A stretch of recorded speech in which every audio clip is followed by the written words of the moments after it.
Hindi class में आप सभी लोगों का स्वागत है। बच्चों, आज हम कक्षा 9 में संस्कृत खंड से पुरुषोत्तमः रामः पाठ को पढ़ेंगे। इसके अनुवाद को, इसके अर्थ को जानेंगे। बच्चों, ये पाठ बहुत इम्पोर्टेंट है, परीक्षा में इसका श्लोक ज़रूर पूछा जाता है, तो इस वीडियो में आज हम इसी को पढ़ने वाले हैं।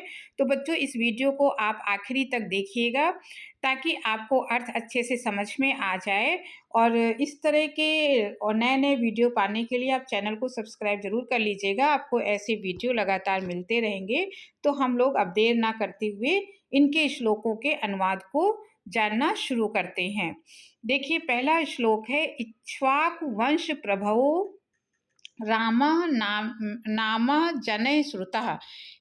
राम है वो इक्ष्वाकु वंश में इनका जन्म हुआ था।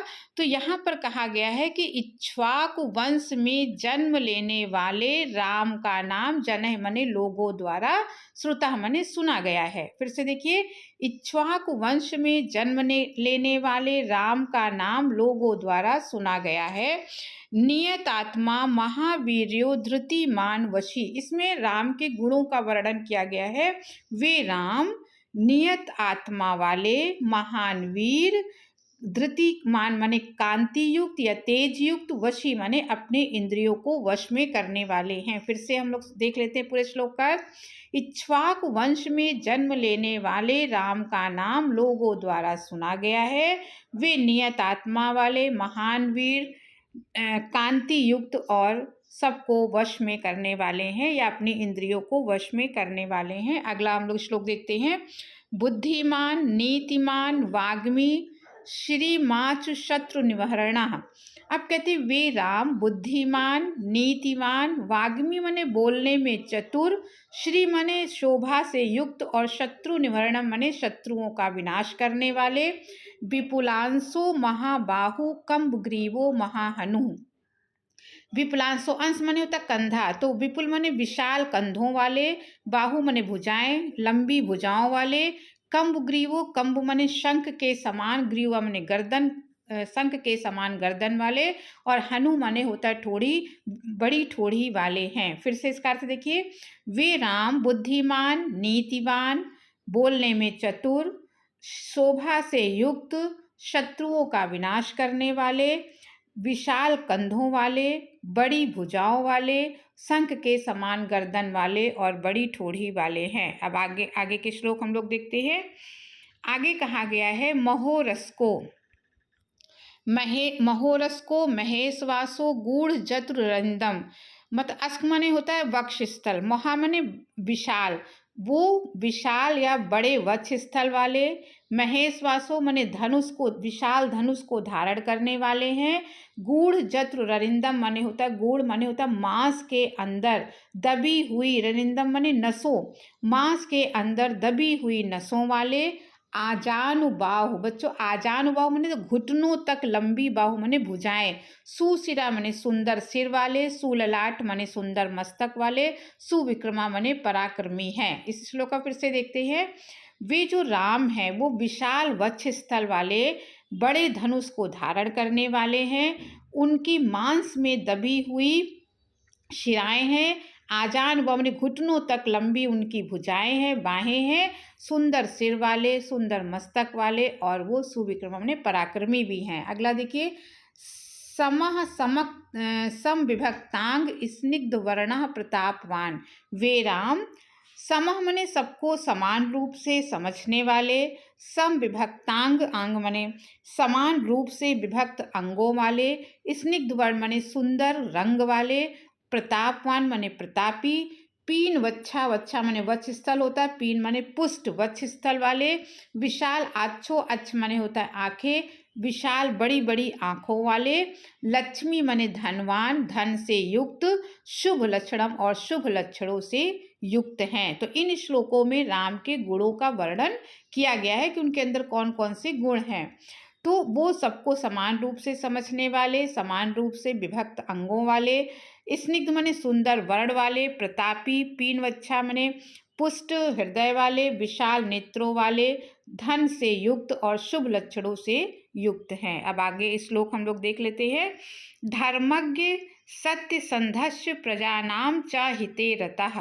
वो धर्मज्ञ माने धर्म को जानने वाले हैं, सत्यसन्धस्य माने सत्य का संधान करने वाले, और प्रजा के हित माने कल्याण में लगे रहते हैं। यशस्वी ज्ञान संपन्ना शुचि वर्ष समाधिमान, वो यशस्वी है, ज्ञान से संपन्न है, शुचि माने पवित्र है, वश माने अपने इंद्रियों को वश में करते हैं और समाधि में स्थित रहते हैं। अब अगला देखते हैं। अगला श्लोक आ रहा है, रक्षिता जीवलोकस्य धर्मस्य परिरक्षिता। जीवलोकस माने वो इस संसार के लोगों की रक्षा करते हैं। रक्षिता माने रक्षा करते हैं, इस संसार के जीवों की या प्राणियों की रक्षा करने वाले हैं। धर्म से परिरक्षिता, और धर्म की भी रक्षा करते हैं। रक्षिता स्वस्य धर्मस्य स्वजनस्य च रक्षिता। कहते कि वो अपने धर्म की रक्षा करते हैं और अपने स्वजनों की भी रक्षा करते हैं। वेद वेदांग तत्वज्ञो धनुर्वेदे च निष्ठितः। अगला श्लोक क्या कहता है कि वेद वेदांग, वेद और वेदांग के तत्व को जानने वाले, धनुर्वेदे च निष्ठिता, धनुर्विद्या में निपुण हैं। अब राम के बारे में फिर क्या गुण बताए गए हैं कि रक्षिता स्वयं धर्म स्वस्य धर्म से, वो अपने धर्म की रक्षा करते हैं और अपने स्वजनों की रक्षा करते हैं। वेद और वेदांग के तत्व को जानने वाले, धनुर्वेदे च निष्ठिता, और धनुर्विद्या में निपुण हैं। अगला श्लोक देखिए, सर्वशास्त्रार्थ तत्वज्ञः, वो समस्त शास्त्रार्थ के तत्व को जानने वाले हैं। स्मृतिमान माने वो स्मृतिवान है, प्रतिभावान है। सर्वलोकप्रिय माने समस्त संसार में सबके वो प्रिय हैं। साधुर दीनात्मा माने वो सज्जन है, दीनात्मा माने उदार हैं। विचक्षणा माने ऐसे वो अलौकिक महापुरुष हैं। अब आगे हम लोग फिर देख लेते हैं अगले श्लोक को। स च नित्यम। अगला श्लोक कहता है कि स च नित्यम प्रशांतात्मा मृदपूर्वम च भाषते।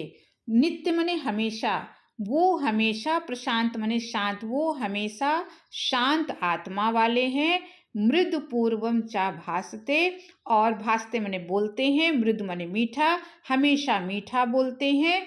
उच्च मानो अपि परुषम नोत्तरम प्रतिपद्यते। कहते कि अपना ऊंचा सम्मान होते हुए भी, श्रेष्ठ होते हुए भी, परुष माने कठोर वचन, किसी के कठोर वचन का वो उत्तर नहीं देते हैं। कोई उनके साथ कठोर व्यवहार करता है तो भी उसको कोई उत्तर नहीं देते हैं। अगला, कदाचित उपकारेण कृते नैकेन तुष्यति। अब कहते कदाचित माने किसी के, एकैन माने एक, कोई अगर एक भी उनके लिए उपकार कर देता है तो तुष्यत माने संतुष्ट। कोई व्यक्ति एक उपकार भी करता है तो वो उससे संतुष्ट हो जाते हैं। कृते माने करता है, एकैन माने एक, और उपकारेण माने उपकार। कोई व्यक्ति एक उपकार उनके साथ करता है तो भी वो संतुष्ट हो जाते हैं। ना चा स्मृत्य अपकाराणाम सत प्यायत्य शक्तयः। और कोई व्यक्ति उनके प्रति 100 अपकार और बुराई करता है तो भी वो उसको स्मरण नहीं रखते हैं। आगे देखिए, अगला है, अंतिम है, सर्व विद्या व्रत स्नातो। समस्त प्रकार की विद्या और व्रत के संकल्प को धारण करने वाले, यानी वो उसी प्रकार से जिस प्रकार वो समस्त विद्या और संकल्पों को जानने वाले हैं, उसी प्रकार, यथावत माने उसी प्रकार, सांग वेद विदः, वो समस्त वेदों को भी जानने वाले हैं। अमोघ क्रोध हर्षश्च। कहते कि वो क्रोध और हर्ष से रहित हैं। त्याग संयमा, वो त्यागी हैं, संयमी हैं। और अंत में कहा गया है कि कालविता माने वो समस्त कालों को जानने वाले हैं। तो बच्चों, ये 11 श्लोक थे। इसमें इस पाठ में आपको अच्छे से समझ में आ गया हो, अच्छा लगा हो तो सब्सक्राइब करिएगा, लाइक करिएगा, शेयर करिएगा। अगले वीडियो में फिर किसी टॉपिक के साथ मिलेंगे, तब तक के लिए धन्यवाद।